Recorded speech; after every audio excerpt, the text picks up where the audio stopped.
Kurosabi.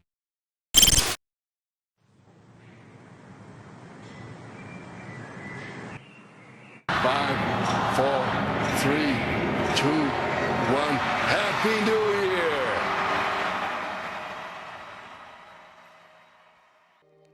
It's the year 2011. I'm a 16-year-old, introverted, silly, awkward, and generally a cringeworthy kid. And like most teenage boys at the time, I was obsessed with video games, more specifically, first-person shooters.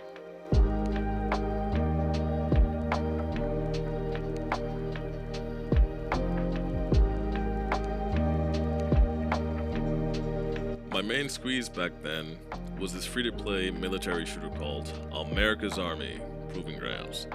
It was actually developed by the US Army, so naturally as an angsty, Bahamian teenager who was obsessed with anything war-related, I got completely immersed in it. The different strategies for each map, the various game modes, the guns, the sights, the grenades, and of course, the tight-knit community. That game gave me my foundation as an FPS gamer, and I'll always be grateful for it. Around December of that same year, I started seeing videos pop up on my YouTube homepage about this new shooter called Counter-Strike Global Offensive. Man, the hype was unreal.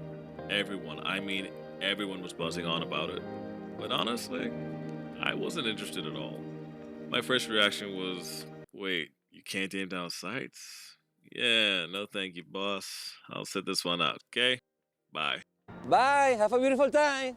So I pretty much overlooked CSGO and stuck with the free titles, like Soldier Front 2, PlanetSide 2, and eventually Black Squad. Let's be real though, Black Squad is essentially just a South Korean budget Counter-Strike. It is what it is.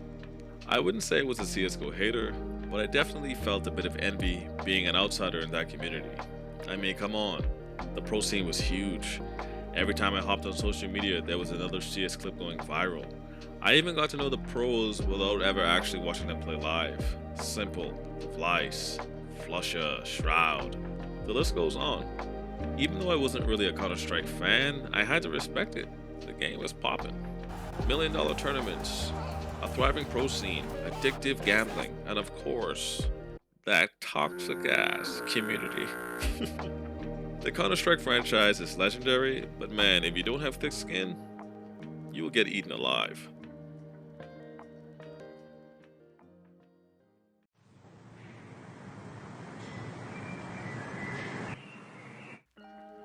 After those years of gaming, life kinda hit pause for me. What started as a short break turned into a 6 to 8 year hiatus. During that time, I went through a lot. Heartbreak, real life responsibilities, and just trying to figure out who I was outside of gaming.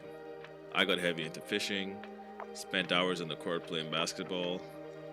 Also, I went through a very relaxed and reflective phase in life, if you know what I mean. But deep down, I felt like I'd lost a part of myself when I stopped gaming, especially being one of those people who's dopamine deficient. Yep, your boy's got ADHD.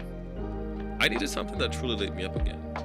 As much as I loved Mary Jane and hooping with the boys, it just wasn't enough. I needed something more. I needed to get back on the game. Fucking back! We're back! Classic! We are back! We are back! It's 2025. I'm visiting my sister somewhere in Vancouver, and one day I'm just bored, scrolling through YouTube. And once again I start seeing videos pop up on my feed about, you guessed it, Counter-Strike. Only this time it wasn't Global Offensive, it was something new. CS2. Now I'd been away from gaming for a while, so I hadn't even heard of CS2 until like nearly 2 years after its release. But the moment I saw those clips, something ignited in me. Something familiar. Something dearly missed. Something exhilarating. The tournaments were still popping, the pro players were still buzzing, and the gamblers still are here raving about their skin floats like it was life or death. It was scratching that itch I'd been ignoring all these years. And right then, I made a decision to finally cast my pride aside, drop my old, but I can't aim down sights opinion, and give Counter-Strike the chance it always deserved. At that time, I was rocking a shitty Asus ZenBook. Unfortunately for me, this wasn't CSGO anymore. That game could run on a toaster if you asked it nicely. But CS2? Nah, this one had graphical integrity. Safe to say, my poor little laptop didn't stand a chance, so I did what any determined gamer would do. I got myself a decent gaming rig, a stable connection, and the will to be the best. Highly improbable, but hey, a guy can dream. And just like that, my journey into Counter-Strike 2 officially began.